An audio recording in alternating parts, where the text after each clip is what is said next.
আসসালামু আলাইকুম ওয়া রাহমাতুল্লাহি ওয়া বারাকাতুহু। প্রিয় ভাইরা, আজ আমি আপনাদের সামনে যে বিষয়টি নিয়ে উপস্থাপন করতে চলেছি সেটি হলো মানুষ আগে না ধর্ম আগে। আমরা মানুষকে আগে মানুষ হিসেবে মনে করব নাকি ধর্মের মাপকাঠি দিয়ে তাকে বিচার করব। আসুন তাহলে এই ক্ষেত্রে প্রথমে বুঝি যে মানুষ কার সৃষ্টি। শুধু মানুষ নয়, এই বিশ্ব ব্রহ্মাণ্ডে যা কিছু আছে সবকিছু কার সৃষ্টি। অবশ্য এখানে নির্দ্বিধায় উত্তর দেওয়া যায় যে একমাত্র আল্লাহ সমস্ত কিছু সৃষ্টি করেছেন। পৃথিবীতে যত মানুষ আছে সবকিছু কার? সবকিছু আল্লাহর বান্দা। আল্লাহ যখন কোনো মানুষকে সৃষ্টি করেন তখন তিনি শুধুমাত্র তার বান্দা হিসাবেই সৃষ্টি করেন। কথাটা ঠিক বুঝে আসছে না, তাই না? দেখুন, কোনো মানুষ যদি হিন্দুর গৃহে জন্মগ্রহণ করে, খ্রিস্টানের গৃহে জন্মগ্রহণ করে, কিংবা বৌদ্ধ জৈন যা কিছু ধর্ম আছে সেই সমস্ত ধর্মের গৃহে জন্মগ্রহণ করে, তখন কিন্তু সে একমাত্র পরিচয়ে জন্মগ্রহণ করে, তা হলো আল্লাহর বান্দা। আল্লাহ পৃথিবীতে মানুষ সৃষ্টি করেন হিন্দু হিসাবে নয়, বৌদ্ধ হিসাবে নয়, খ্রিস্টান হিসাবে নয়। তার একমাত্র উদ্দেশ্য হলো যে আমার বান্দা।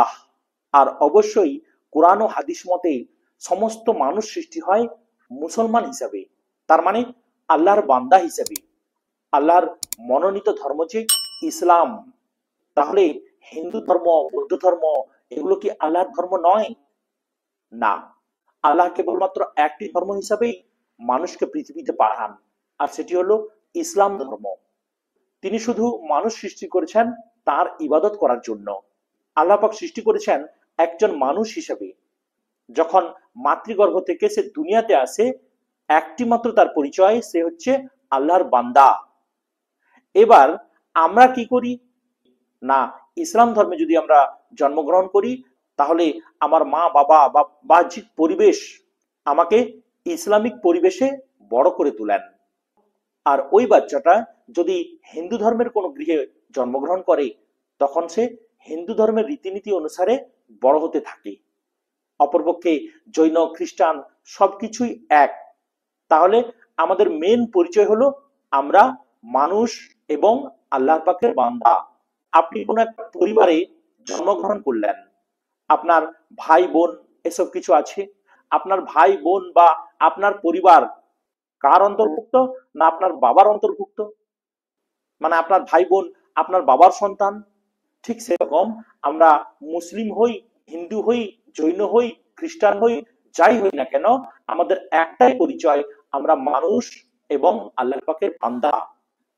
আমরা একই পরিবারের অন্তর্ভুক্ত।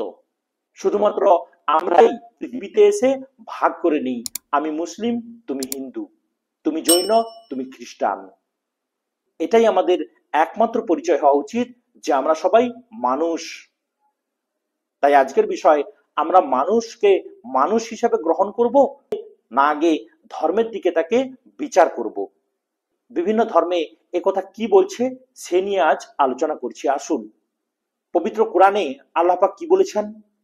হে মানুষ, আমি তোমাদেরকে এক নারী ও এক পুরুষ থেকে সৃষ্টি করেছি এবং তোমাদেরকে বিভিন্ন জাতি ও গোত্রে বিভক্ত করেছি যাতে তোমরা পরস্পরকে চিনতে পারো।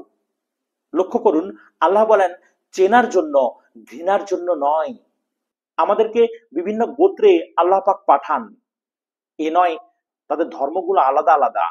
আল্লাহ পাক কেবলমাত্র চেনার জন্য আমাদের বিভিন্ন গোত্রে পাঠান। সূরা হুজুরাতের 13 নম্বর আয়াত, সূরা মাইদার 32 নম্বর আয়াতে আল্লাহ পাক কি বলেছেন? যে ব্যক্তি একটি নিরপরাধ প্রাণ হত্যা করলো সে যেন সমস্ত মানব জাতিকে হত্যা করলো। দেখুন, যদি কোনো নিরপরাধ মানুষকে আপনি হত্যা করেন, আল্লাহ পাক বলছেন সমস্ত মানব জাতিকে যেন হত্যা করলো। এই হত্যা করার সময় আল্লাহ পাক বলে দিচ্ছেন সমস্ত মানব জাতিকে যেন হত্যা করলো। এখানে হিন্দুকে হত্যা করলো, বৌদ্ধকে হত্যা করলো, খ্রিস্টানকে হত্যা করলো, মুসলিমকে হত্যা করলো, এভাবে বলেননি। সমস্ত মানব জাতিকে যেন সে হত্যা করলো। রাসূলুল্লাহ সাল্লাল্লাহু আলাইহি সাল্লাম কি বলেছেন? তোমাদের কেউ পূর্ণ মুমিন হতে পারবে না যতক্ষণ না সে তার ভাইয়ের জন্য সে জিনিস কামনা করে যা সে নিজের জন্য চায়। আপনি সবসময় ভালোটা চাইবেন, তাই না? আপনার ভালো চাওয়াটা আপনি সবসময় কামনা করবেন, কিন্তু অপরদিকে আপনার প্রতিবেশীরও যেন সেই ভালোটা আসে, আপনার প্রতিবেশীও যেন আপনার মতো ভালোভাবে খেতে পারে, সেদিকেও আপনার খেয়াল রাখা উচিত। আপনি ভালো চালের ভাত খাবেন আর কোনো ভিখারি এলে তাকে খারাপ চালটা প্রদান করবেন, সেটা ইসলাম শেখায় না।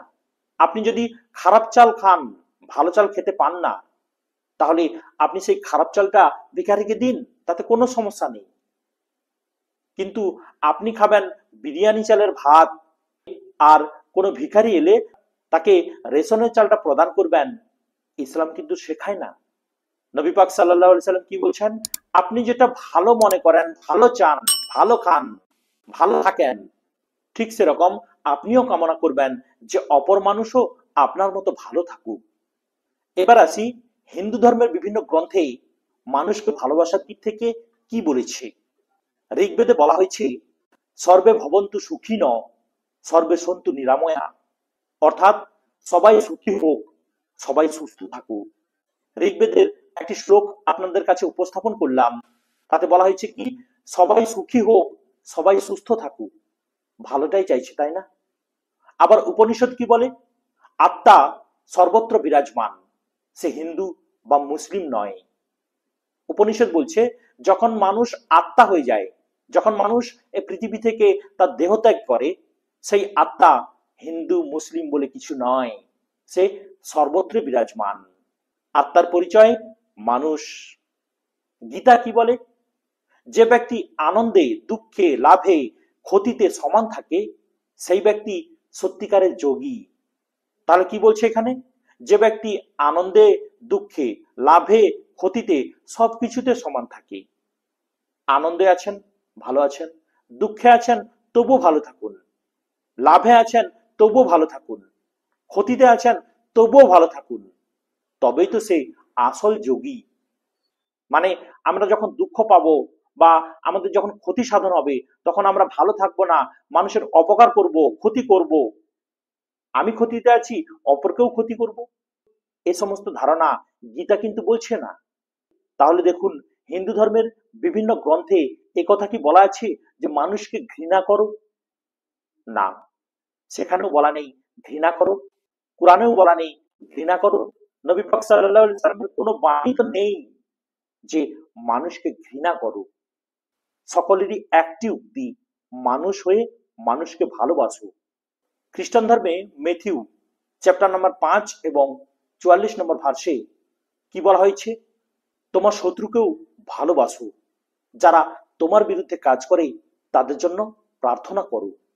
দেখুন, খ্রিস্টান ধর্মে মেথিউতে বলা হয়েছে, তোমার শত্রুকেও ভালোবাসো, যারা তোমার বিরুদ্ধে পরিকল্পনা করে তাদেরকেও ভালোবাসো, যারা তোমার বিরুদ্ধে কাজ করে তাদেরকেও ভালোবাসো এবং তাদের জন্য ক্ষমা প্রার্থনা করো। আসুন বৌদ্ধ ধর্মে কি বলা হয়েছে। বৌদ্ধ ধর্মে গৌতম বুদ্ধ বলেন, ঘৃণার উত্তরে ঘৃণা নয়, প্রেমই পারে ঘৃণাকে শেষ করতে। আপনাকে যদি কেউ ঘৃণা করে, বিপরীতে আপনিও তাকে ঘৃণা করবেন না। দেখুন, তাকে ভালোবাসুন, প্রেম করুন। এই ভালোবাসা, প্রেম আপনাকে একদিন বিজয়ী করে তুলবে, হার মানবে মানুষের ঘৃণা। এবার ভাবুন, এতগুলো ধর্ম, এতগুলো ধর্মের গ্রন্থ একটাই কথা বলে যে শান্তি, দয়া, সহনশীলতা।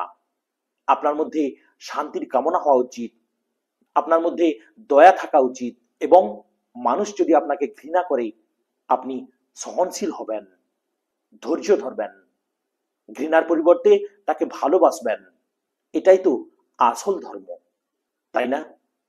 তাহলে ভাবুন, ধর্মের নামে কারা হিংসা ছড়ায়? যারা হিংসা ছড়ায় তারা কি আসল ধার্মিক?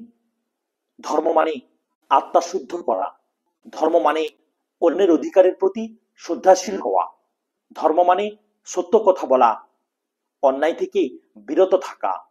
যে ধর্মের নামে ঘৃণা ছড়ায়, সে আসলে ধর্মকে অপমান করে। আসুন, আমরা অন্য ধর্মের মানুষকে অন্য ধর্মের মানুষ হিসাবে চিনব না, আমরা আমাদের সহযাত্রী হিসাবে চিনব। ইসলাম বলে, আসসালামু আলাইকুম অর্থাৎ আপনার উপর শান্তি বর্ষিত হোক। খ্রিস্ট ধর্মে বলা হয় পিস বি উইথ ইউ, আপনার সাথে শান্তি বজায় থাকুক।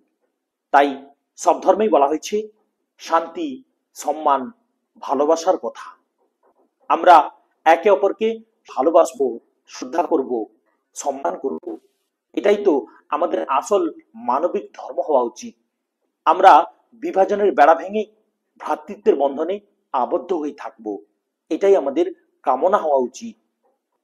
তবে হ্যাঁ, আপনি সবসময় অন্য ধর্মের প্রতি ভালোবাসা প্রদান করবেন, এটা ঠিকই, কিন্তু শিরকের মামলায়, বিদাতের মামলায় আপনি তাদের সাথে জড়িত হবেন না।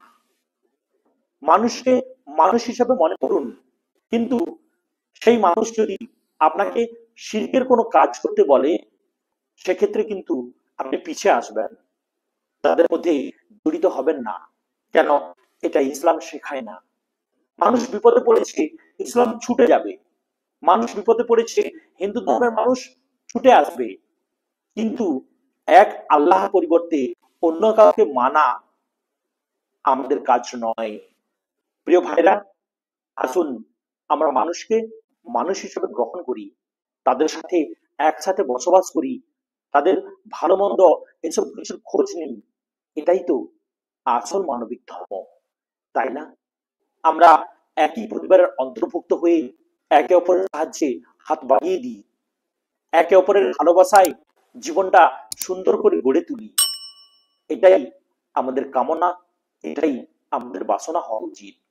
ভিডিওটি ভালো লাগলে শেয়ার করবেন, আপনার মূল্যবান মতবাদ জানাতে কমেন্ট করবেন এবং একটি লাইক করে আমাদেরকে উৎসাহ প্রদান করবেন। সবাই ভালো থাকুন, সুস্থ থাকুন। আল্লাহ পাকের অসীম রহমত আপনার উপর বর্ষিত হোক। আমিন।